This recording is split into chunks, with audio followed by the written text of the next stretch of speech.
Hey everybody, Eagle Run 23 here. Today's video starts out at the range. Well, 8.6 Blackout testing is going pretty well. We have a 5-shot group right there, a 5-shot group right there. That one was the hammer, shot pretty good. And then this is the 4-shot group because that's all the cases I have of the Barnes TSX. Not grouping quite as well as the hammer. And then this was the other Barnes. Not bad at all. Good enough for hog hunting. And coming up next will be the Barnes TSX, a little bit hotter, 25.8 on these two versus 25.3 on these two. So we had a great time at the range today. The weather is absolutely beautiful in Texas. It was like 87 degrees. It was even a little bit crisp this morning when I walked out. When the kids were going to school. Just a beautiful day. We work really hard and we deserve this weather here that we get in the fall. So we took the 8.6 Blackout. I know that I have the Second Chance 223 Bear Creek gun right here. I'll get this out of here and get the Blackout here in just a second. But first, today was the first day that we actually got to test the MagnetoSpeed. This thing is absolutely awesome. I know it's a sporter model, so it's not like the high-end one, but it is going to be perfect for what I need right now. My needs could change later, and I might want something different, but very happy with this. It was easy to hook up. I did run into a problem, which I'll show you on the Blackout when I get it up here.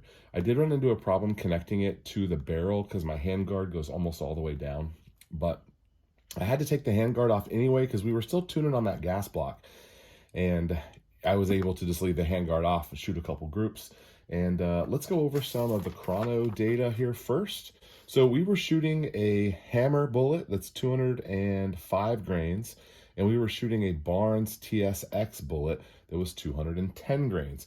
And I did some more detailed information on this over on the reloading channel. If you want to see some of those loads and things like that, that information is over on the reloading channel. So I'm really hoping for real close to 2,000 feet per second.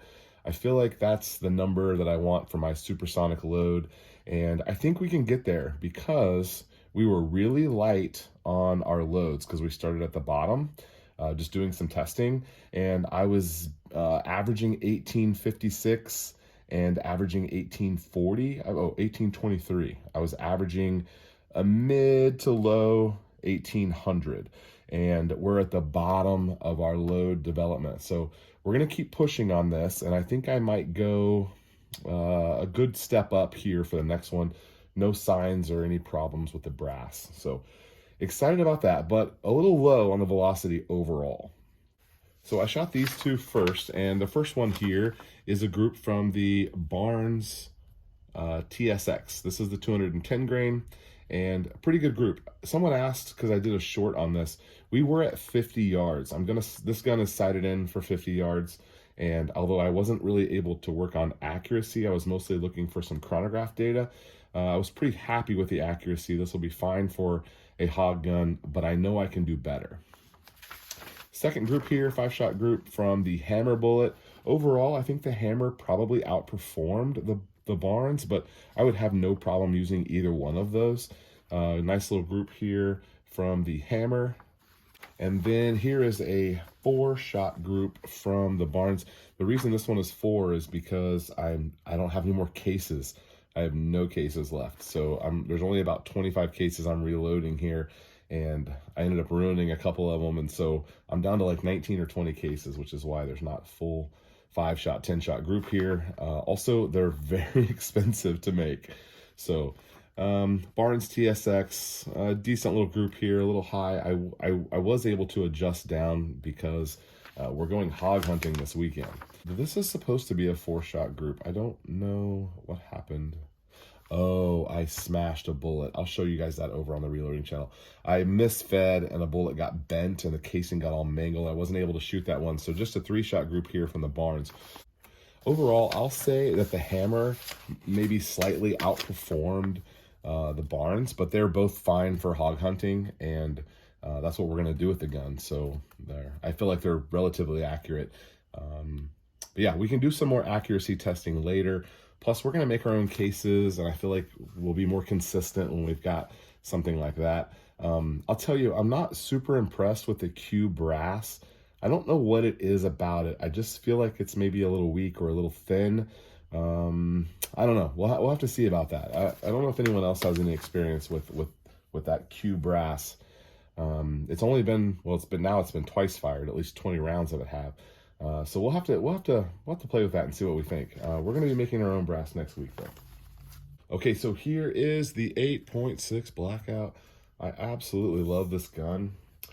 So as you can see down here, the handguard goes all the way to the end. And so I wasn't able to get the MagnetoSpeed on there. I know that there's like some M-lock mounts and stuff for that. I need to look into that because we are going to need quite a bit of chrono data for this gun. And I don't want to necessarily have to take the handguard off every time for that.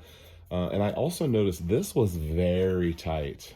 And I just noticed when I brought this up here that this guy was loose. That's not good. We're going to have to wrench on this a little bit more and see if we can get it tightened up because we don't want our muzzle device moving on us. 1 to 4 Leupold, 80% lower, faxen bolt, barrel, and handguard. And I am going to be swapping out this stock. Let me show this to you. SOP mod, it's fine, and I think it looks okay on the gun. I think that we could do better though, and maybe try with something that has a little bit more adjustability. And I'm also realizing that I really like something that sticks out a little bit lower here on the bottom. I'm having a hard time on my Creedmoor and the 8.6. I'm having a hard time bracing with the rear bag. I'm like 6'3", and so I feel like maybe the way I hold it and how low the benches are, that it just leaves a big gap to be filled. I actually had this bag turned on its side, which I know is a long ways. That would be way too much for most people, but the way the tables are there, because you can't really shoot prone at this place. So the way the tables are, I'm bracing the bag right here. I've got this up against my chest, and I don't know, there's something to be changed here. You know, we were having some issues getting this back, and we had that issue on our Creedmoor as well. I was able to kind of work it out on the Creedmoor, but that JP spring just makes this to where it's way easier to manipulate. So I did have to retune on my gas block, but we got it running fine now, and everything is working great. Okay, so I mentioned a hog hunt. Yes, we are going to head out to my property this weekend, and it'll be just kind of either a Saturday night thing. I don't know if I'm staying the night or not. I might just get that evening in. I'm mostly going to fill up the deer feeders, check on the cameras. I haven't been out to the property in quite a while, over a year now. So I need to just go out there and see what's going on. One of my neighbors kind of takes care of the place for us. And so he's been out there and been talking to him.